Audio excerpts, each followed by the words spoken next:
There was something interesting Sriram Raghavan said about war movies during the promotion of his latest movie, Ikis.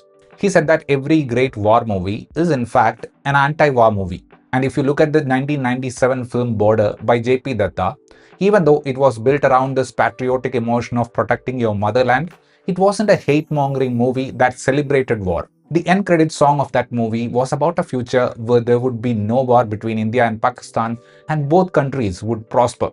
And it also documented the countless lives lost on both sides. After nearly 3 decades, when a sequel was announced with a new cast and a new director, I had all the reasons to believe that Border 2 might well end up like a hyper-nationalistic Pakistan bashing film, since the climate was in favor of such sentiments. But to my surprise, this sequel from Anurag Singh maintains the anti-war sentiment of the J.P. Dutta film. So the story this time is happening in the same timeline as the 1997 movie. The 1971 war was not restricted to one particular zone, and all branches of our military, the Army, Navy, and Air Force, took part in it. While we saw what happened in Longewala in the movie Border, what we see here are the battles fought on land, sea, and air by the Indian military during the 1971 war. And we see that through the stories of 4 officers in the force. Technology has advanced significantly, and compared to 1997, now filmmakers can use the help of CGI to capture war in the air and sea. Border 2 is basically an elaborate version of the first movie. And since the story and elements in Border are very iconic among the audience, they have basically shuffled all of that and assigned it to various characters. The traits, tropes, and story elements we have seen in Border are getting allotted to new characters. Things that were in the Akshay Khanna story are shared between the Sunny Deol track and the Varun Dhawan track in this one. So in a way, they are trying to cash in on the popularity of the first film rather than creating something entirely new. The movie has a runtime of 199 minutes, and the first half of the movie, which is almost 90 minutes, is basically showing the backstory of the main characters. Unlike the first movie, the backstory has a lot of humor, and thanks to a lively Diljit Dosanjh, even the tacky humor around a punishment felt interesting.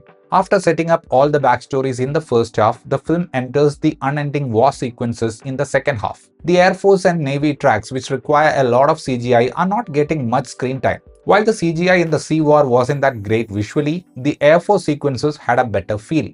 Much like the 1997 movie, the fight of the army is getting the prominent space in the screenplay, and it was good to see them using less CGI. When you rewatch Border today, there is a cheesy feel in some of the patriotic dialogues that might not work today, and when it comes to Border 2, they have managed to lower it to an extent. Sunny Deol is playing a different character this time, and the character's name is Fateh Singh. The typical screaming of Sunny Deol is happening here, and he's not playing a younger version, as we see him as the father of a soldier who gave his life for the country. The smirky expression of Varun Dhawan may have garnered him a lot of trolling.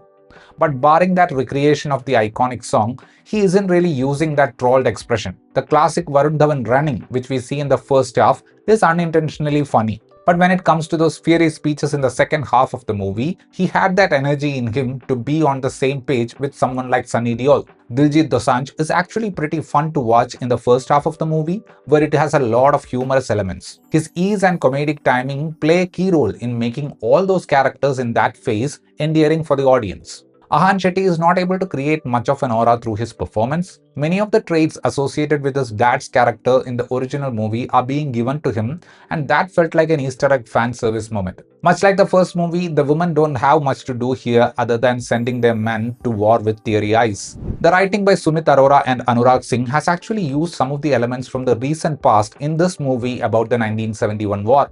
There is one instance in the film where the 3 soldiers are in a huddle and Diljit goes, "Let's give them hell," which was actually said by Virat Kohli during a test match. And there is a story about a diya in this movie narrated by the character played by Anurag Arora. That is actually a portion from a stand-up set by Varun Grover. Hoshiar Singh, the character played by Varun Dhawan, is based on a real soldier, and Major Sahadevan, played by Mohanlal in 1971 Beyond Borders, was also based on the same soldier.